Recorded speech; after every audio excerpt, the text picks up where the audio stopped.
May nakita po kami guys na isang babae. Ayan. Ano yung masasabi mo doon sa babae kanina na nagsabi sa yung hala, ang pugi. Ayan ang masasabi mo doon. May nakita kaming babae, mga nakaupo sila.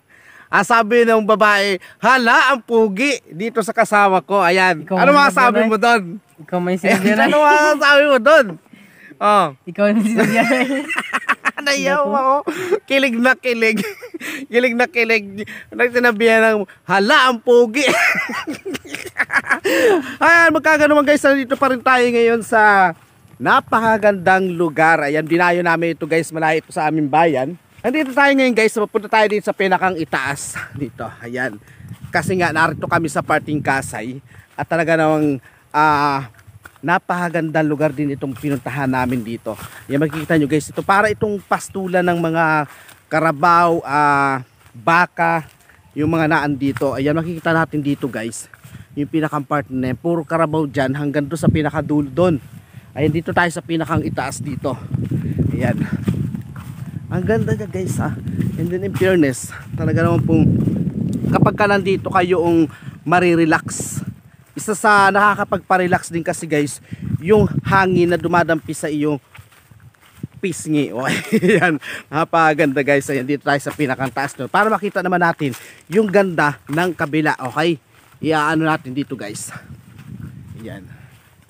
Ayan. Purong niyog siya. Talaga nang pong napakakinis at talaga nang papansin po ninyo na yung mga niyog ay pantay-pantay po na para talagang hindi sila kagulo. Okay, ayan. Dito tayo part na to guys.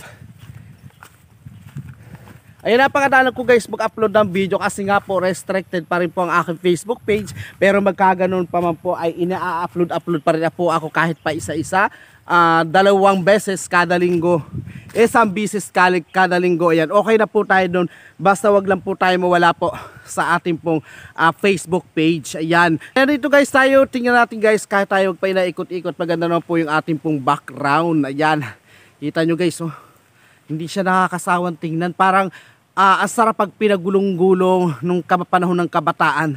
Kapag kabataan na talaga naman pong nakakamiss. Hindi may nakita rin na naman ako dito na parang ano siya. Ayan. Ito, yung tibig. Ayan, may ibang klase pala guys ng tibig. Ayan.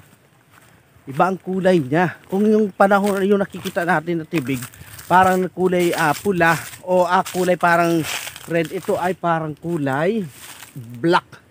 Ayan o, kulay black naman siya na tibig. Tibig ito guys, sa tawag sa amin nun, ito yung ginagawa namin dating trumpo. Ito, ayan. Ibang klase siya. Iba't iba talaga guys ang kulay ngayon ng mga tibig, no? Ayan, hindi na po ako magtatagal. Maraming salamat po sa inyong panonood. Sana po ay okay lang po kayo. God bless!